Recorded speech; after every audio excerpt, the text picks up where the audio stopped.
What's good, ladies and gents? Welcome to the MKO Pugilism Boxing channel where we talk all things boxing. Remember to like, subscribe, hit the bell notification, put it on all so you can get notified of all the latest content as and when it drops on the channel. Let's get into this one. It looks like there's been offers sent by Conor Benn's team, by Eddie Hearn and Matchroom Boxing, to Gervonta Tank Davis for a fight between the two.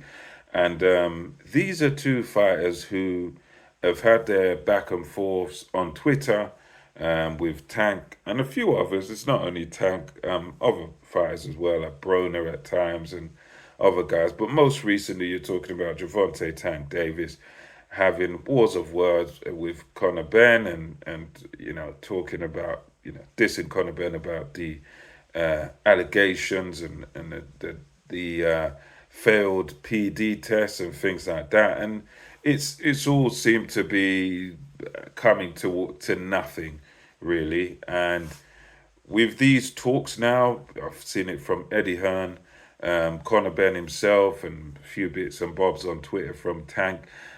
This is something whereby I'm still quite skeptical about whether anything comes of this, because of the weight disparity between the two. Tank Davis is a lightweight. Conor Benn is a welterweight who's been fighting above the welterweight limit in his last two fights. It was 150 pounds in his last fight. And before that, it was 155 against that guy. I think his name was Ocampo, and then last one, was against Dobson, close to the welterweight limit, but still 3 pounds above it. So Ben is at the moment at least quite a big. He's not a massive welterweight, but as far as him doing the weight, he's been boxing sort of above it. So I'm not too sure how a fight between these two would work. Weight wise, I suppose the only reasonable way would be to make it at 147 pounds. It will be interesting to see if this fight does get made or come close, to see whether Tank would try and put those weight restrictions on Conor Benn, the rehydration clauses, things of that nature, where he can't rehydrate to past a certain point. Would Tank do that? I wouldn't put it past him. Um, and it's interesting when we talk about Gervonta Davis, because he hasn't shown anywhere near this level of enthusiasm when the names of back when it was a lightweight, Teofimo Lopez, um, you know, Devin Haney, those names, and of course Shakur Stevenson from back then. He would have been below that weight, but it's interesting that those guys are around his weight. Lopez is 140.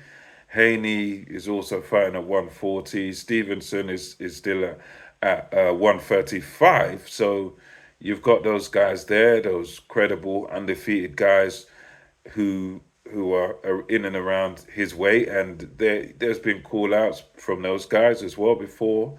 But uh, Davis hasn't really shown any enthusiasm or any willingness to fight them at all. I remember, him getting a DM from Eddie Hearn saying, "Can we talk?" and him saying no. So he seems to just enjoy being quite insulated. So it's interesting that now with Conor Benn, he seems to want to come out to play. And you could say, and I think it's one of the big reasons is because Conor Benn hasn't looked stellar in his last performances. His last two fights were, I mean, not the last one. The last one, I'd say he won it very clearly. He won most of the rounds, but sometimes he did look pedestrian. Sometimes it did look like he was forcing his work and stuff like that. So he didn't look overly impressive against this guy Dobson.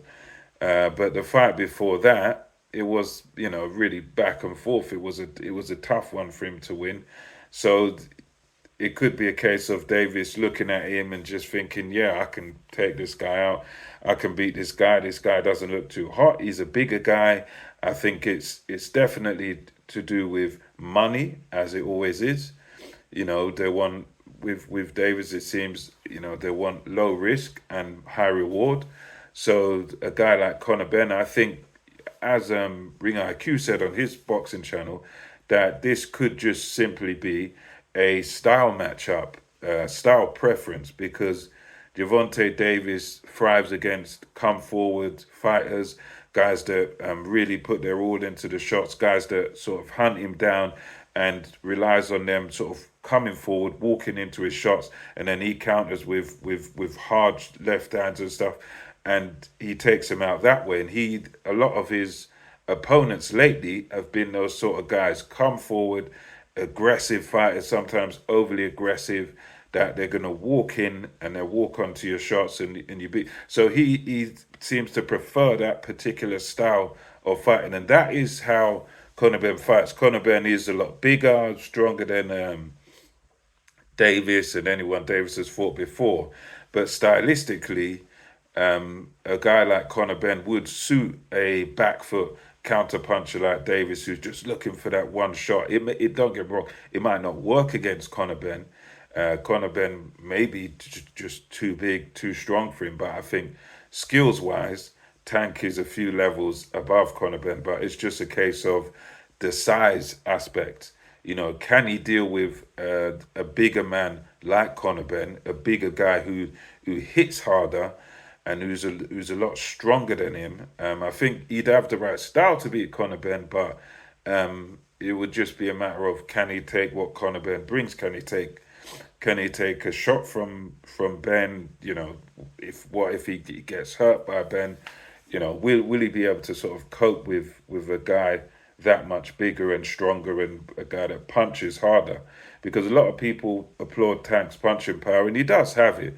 But when you look at it, because of the way he fights, it's like everything's got to be set up perfect. You've got to walk right onto his shots. You know, he's not really a guy that comes to get you per se. He's a guy that really relies on you coming to him, making mistakes, and then he gets you. He claps you as you make your mistakes. You know, and it's always certain type of fighters that he tends to fight. And in a way, that could be the reason why, although Stevenson has looked vulnerable, Haney's looked vulnerable at times, and obviously Teofimo Lopez, he's looked vulnerable. His last fight, he looked brilliant.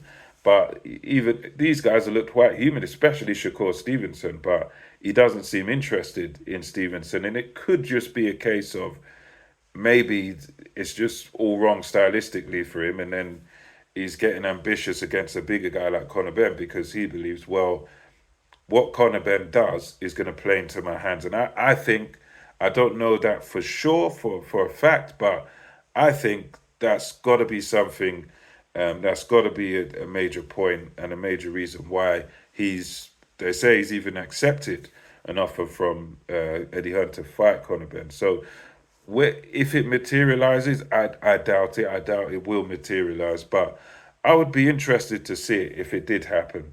I think it would be a very, very interesting fight, and it would be a challenge especially for Tank. For Conor Benn, it's one of those where it's a bit crazy.